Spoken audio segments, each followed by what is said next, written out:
how you doing, everybody? This is the guy who does reviews with Charles Traynor. How are you doing, Charles? We're still working on the name, I see. Yeah. I'm now the guy, I guess. The guy. I'm doing pretty good. I can't complain. What we got going on today as far as a review there? We're doing an album that I forget how long I've heard of it. Never heard it, but after you picked it, I then had the reason to hear it. It's the group that has different names on this particular album. They're the Bonzo Dog Band, but they're mostly known as the Bonzo Dog Doodah Band. And the album is called Tadpoles. What a band name, right? Yeah.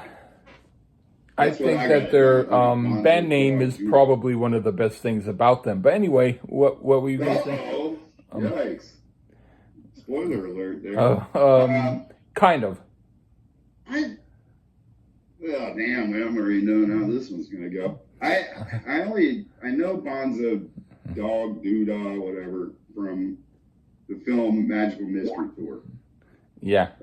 They did that song Death Cab for Cutie in there, which I thought was a bizarre song. And I'll say really quickly, before I had heard about that from you, I knew of a group called Death Cab for Cutie, and that's the only thing that I had heard. So I thought it was weird hearing that there was a song like that. Anyway, go on. And from what I understand, that song inspired that band to choose that name. Oh, okay. As well, which is kind of strange.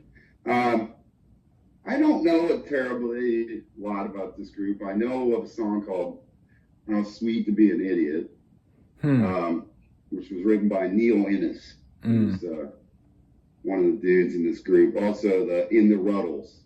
Yeah. Which was, I still think, a wonderful satirical look at the Beatles. But I didn't know much about these dudes. As a matter of fact, this is the first time I've heard this album ever. I just figured, but I guess maybe I'm wrong. I kind of figured this would be up your alley. But I was hoping it would be too. You're just hoping. All right. We'll find out, though. You probably do a slight more about them than I did. Very slight. I mean, I know that they were from like when they were from when they started, and they did parody stuff. And Viv Stanchel, he co-wrote stuff with Steve Winwood, and he did some solo stuff which, at least visually and on video, I thought was cool. And other than that, I knew that Paul McCartney liked them, I guess, but that's it. Yeah. Well, there is an Oasis link here, because the reason why I know How Sweet to Be an Idiot is one of the 3 songs or so that Noel Gallagher did have to give songwriting credit to, because there's an Oasis song called Whatever that sounds exactly like it. And at least in the melody, right? He didn't sing about being an idiot, but the melody was the same. And but per Gallagher, he'd never heard How Sweet to Be an Idiot. And I don't know that many people have, besides me. But that's about all I know about the old doodah. Let's get to this painful review. Okay, well, who wants to start? I'd love to hear your thoughts on Hunting Tigers. Oh, you would? Okay, well. Yeah. Total waste of time. The sort of humor that is as fresh as a dry potato to me. It lacks the fun kind of funny I enjoy, and the music wasn't great either. I'll double pass. What do you think? Holy jeez. I mean, what more can one say? It's comedy rock. And whether you like this style of comedy rock or not, I get it. But I, for one, wish there would be a bit more of some comedic type rock today. That'd be cool. But besides the silly subject matter, which is actually satirical nature, I do enjoy Neil Innes's guitar playing quite a bit. The utilization of the saxophone, what I thought was interesting, is it mimics a snake charmer's flute. I thought it was just a fun, rather smart critique of sport big game hunting in India at the time. Okay. But I can understand. I'm surprised you didn't like it, but that's fine. All right. Well, what? Shirt. Yeah. What do you think of shirts? Well, this one is a bit too wacky for my taste. It features a reporter asking people about shirts, and that goes on way too long, like over half the song. I don't know if I'd even call it a song for the most part. It's kind of funny to hear, I guess, but this one is just a bit too much out there for me. There is a bit of an interesting part here or there. I thought I heard some Lee influence here, but I guess not. But I do think you could do a better version of Shirt. Definitely. Sure. I said, this is even worse than the last song, even though eventually there's music here. The whole thing is that dry wit that cracks my lips and makes me bored. Cheech and Chong they are not. Mungo Jerry is progressive rock compared to these assholes. Okay. Oh, hell yeah. All right. Now for Tubas in the Moonlight. All right. Now this I like. The introduction was silly and unnecessary, but the song itself, the old-time jazz was great. If the rest of the album is like this song, I'll be happy. What do you think? This one has a bit of a 20s type sound to it. And Yeah. what can I say? I'm a sucker for ragtime type songs, and that's what we get here. Of course, it features a nifty little tuba solo for good measure. I really enjoyed the big band sounding section after that tuba solo. If there was a comedy element here, I didn't catch it. And thus far in the record, the best song I've heard on the album thus far. But I also love this style of song anyway. So it could be just me, but it's also me and Lee here. Yeah. I dug Tubas in the Moonlight. Right on. What do you think of Dr. Jazz? That's a cover of a King Oliver song. Big King Oliver fan, Lee? I think I will be now. Yeah, well, I'm not sure what the little whistle type instrument is here. Maybe one of those slide whistle things. Plus, we get some banjo. And now, I may not be a jazz aficionado, but this is a nifty little cover with enough interesting things going on to keep me interested. I could listen to jazz songs like this all day. Fun little song, I thought. I have a lot of them I can give you. Anyway, this is fantastic. I love it. The comedy comes through, and I like this kind of musical comedy because it works. And everything about the song is my type of jam. Please, Bonzo Dog Band, bring more of this stuff. All right. All right. Now, the next song is the Monster Mash. Okay. Useless to do a cover to this, even back then. But the saxophone solo and a small part with the electric guitar was interesting. But they needed an original song to go with their parts. It's not as bad as the first two tracks, but I'm far from liking it. I'll skip it. What do you think? Well, interesting. We get a Monster Mash cover. I believe it was sung by Vivian Stanchel, and he does a pretty good sinister voice. As far as the song, though, I've kind of always thought it's a silly song, even when I was a little kid. And I did have a version of the song on vinyl, but not this version. I agree the sax playing is good on it, and it's a halfway decent cover of a song I'm not overly fond of. But it does have some interesting sounds here. Yeah. So, whatever. Right. It's whatever. Yeah. What do you think of I'm the Urban Spaceman? Well, interestingly, this was a single, and it was supposedly produced by Paul McCartney.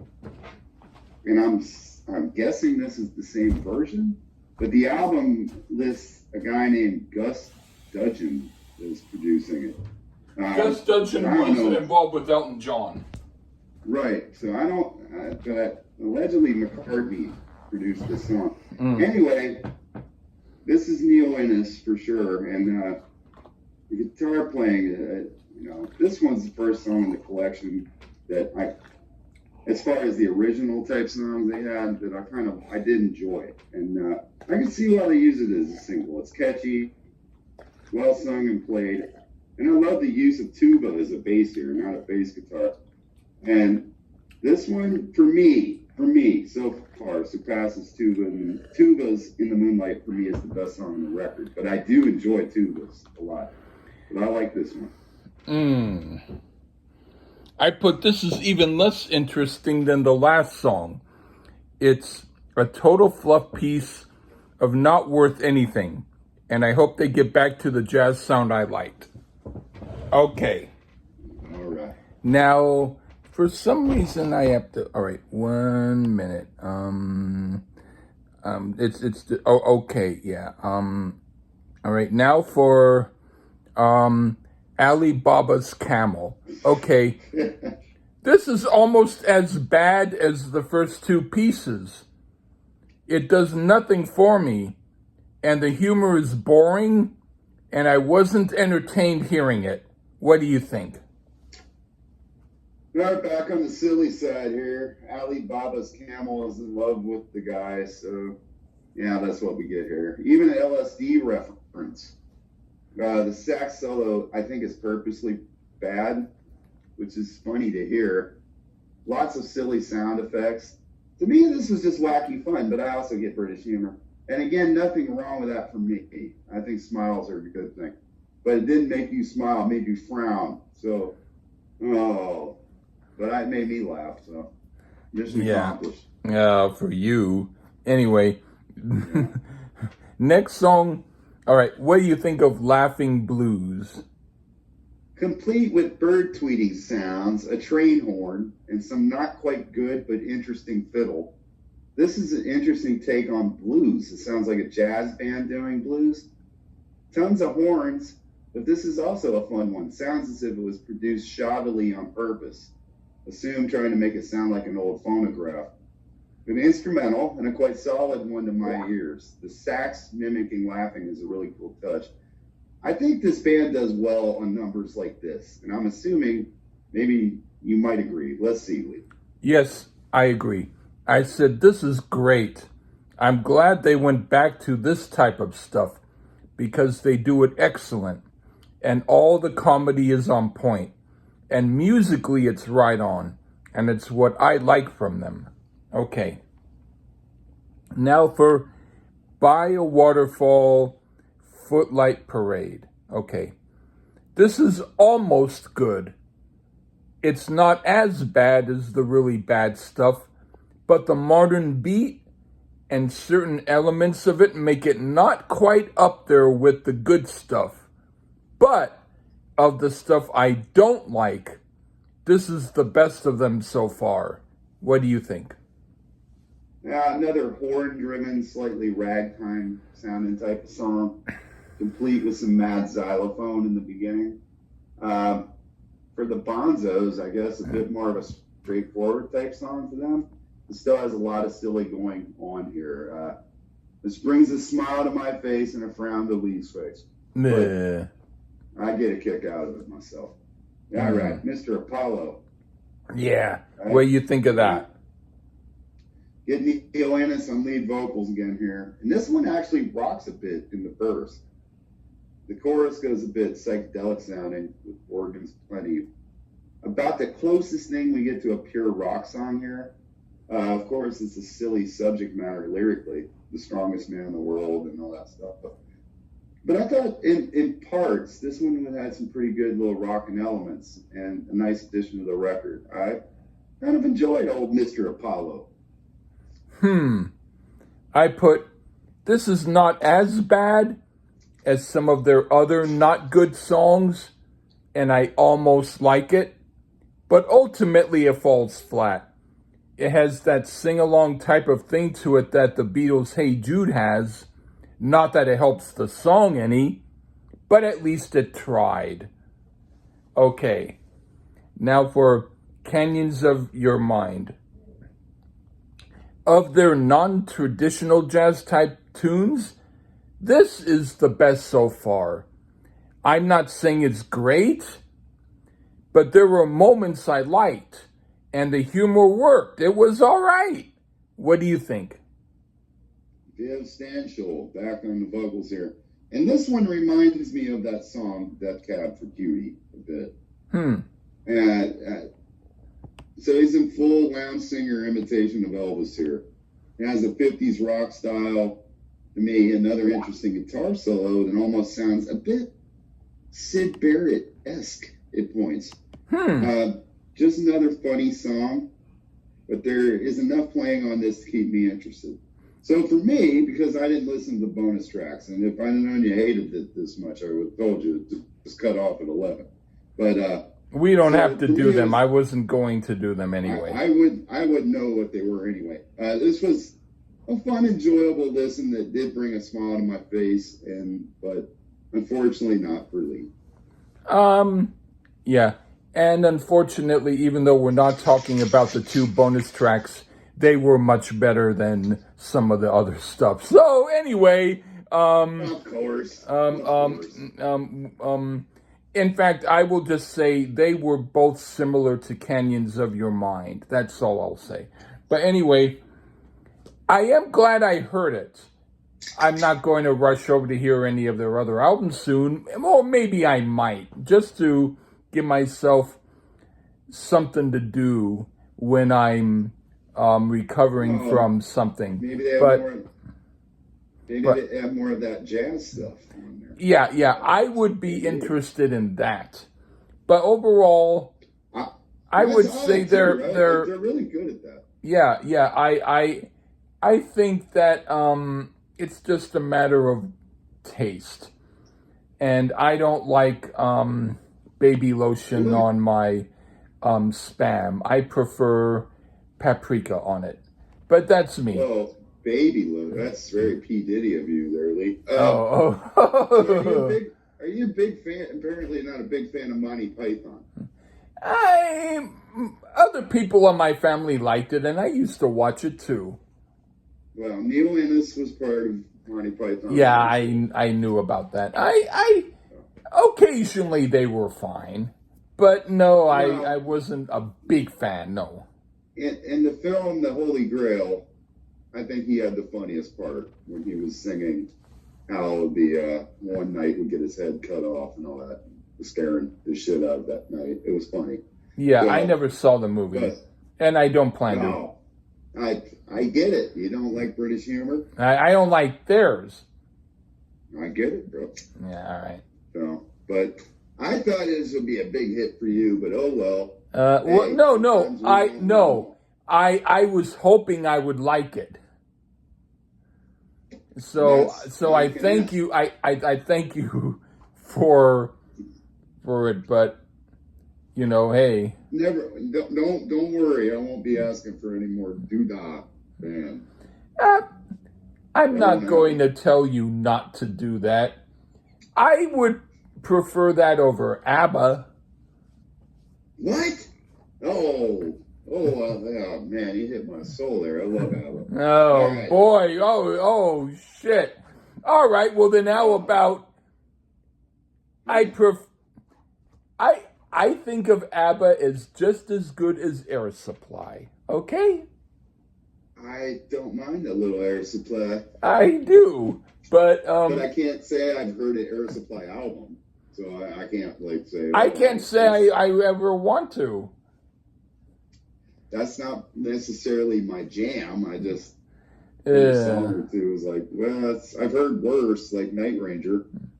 Oh boy, no. Night Ranger is slightly better. Can they we should do the Night Ranger album they did last year with a children's orchestra. That's how powerful Night Ranger is in the industry. They did a symphony album with a children's orchestra, a school orchestra. I have to tell you, I've heard some children's orchestras that are good. I've also heard. I'm not saying they're bad. I've also heard some that I at least admire their attempt, but but you know what? I don't. If it's Night Ranger, I'm going to have to sample it first before committing, because I'm not going to befuddle the orchestra. But if they're doing Night Ranger, that's what I'm concerned about. A symphonic version of Sentimental Street? Come on. No. Sister Christian is the one I would be horrid about. Secret of my success. I don't know if I want to hear that with the string section. I don't think I will hear that again. Maybe, but I do like that song. I like it just like you like that Waterfall song, whatever it was or whatever. Waterfall song on this record? Yeah. I mean, if you like ABBA, that's how I feel about some Night Ranger. Well, I mean, give me some credit where credit's due, Lee. The first musical vinyl I got it at Burger King, had ABBA on it. So they got a special place in my heart, and I didn't get it because... I like the song Waterloo, okay? I like SOS. That was on it. Waterloo. So I actually do like a little ABBA, okay? Damn it! Let me run down the playlist of what was on that, because I made a little playlist of it because I found it somehow. Please don't post it to me, but you can tell me vocally. Just hear the collection of songs that was on this record that Burger King gave out in 1978. That's going to be interesting. All right. Fernando and Waterloo from ABBA. All right. Waterloo, good. I'll Be Around in One of a Kind, The Spinners. I'll Be Around is fine. You Are the Woman by Firefall. I'll pass. I Just Remember I Love You by Firefall. I'll also pass, but I might take a quick moment. Yeah. Gone Too Far by England Dan and John Ford Coley. Other songs of theirs I'll listen to, not that one. And We'll Never Have to Say Goodbye by England Dan. That is almost as bad as the last one. Okay. But they gave it to you if you got a Whopper. So there you go. But there is one album by England Dan and John Ford Coley that I think is okay. Well, I remember when I first saw it again, I was like, who the hell is Firefall? And then I remember that. You are the woman that I... Yeah. Of course. Of course I know that song. Yeah. But I didn't know who it was, unfortunately. Now I do. But, yeah, I have a little special place in my heart because of that, though. Oh. And I remembered Waterloo more than Fernando. No, the ABBA song stood out to me at the time as a young 4-year-old man. All right. Well, man, boy, I guess when I was about 6 months old and I heard The Age of Aquarius, I like that. Yes, I know, Lee. No, I'm just telling you what I liked. The Monster Mash I had wasn't even a real group. It was like one of those crappy albums you bought at like a discount store. It was just like a fake band doing. I don't know who the hell it was. It wasn't even the right version. And it had... I used to like the original a bit. And it had Lonnie Donegan's Does Your Gum Lose Its Flavor on the Bedpost Overnight. Hey! That actually sounds like something I'd be into, because I used to play that song, Does Chewing Gum Lose Its Flavor on the Bedpost Overnight? Yeah! I'd be into hearing that. I never heard a version of it. And Lonnie Donegan, of course, I'd like to hear him do it. Oh, dude, now you messed up now. I'm into that skiffle. So, I don't care if it's skiffle, piffle, wet my whistle. I'll listen. Lonnie Donegan was like the Jimi Hendrix of skiffle. So I don't care about skiffle, but I'll listen to him. Well, see? That's like saying I don't like the Rolling Stones, but I'll listen to any song that Mick Jagger sang on. Well, then I guess you'll hear everything, won't you? I knew you knew that song. Why does my gum lose it? Does your gum lose its flavor? I used to play it on the piano. Yeah. It's a fun little song. It was on this Monster Mash album that I bought for like... But I used to actually request the song Monster Mash when I went to get pizza, and either a band played it or the jukebox played it. I forget which, but I used to ask for it. But then again, I was about maybe 5. So how would I know the difference between good music and not? Even though I also liked the Jackson 5 and I liked Sons of Champlin. So maybe I did know good music anyway. Or okay. Yeah. Yeah, I can't say I did. Yeah. But anyway, that's enough about Doodah Band and Yeah. Gurm and ABBA and all that shit. Yeah. It's been fun.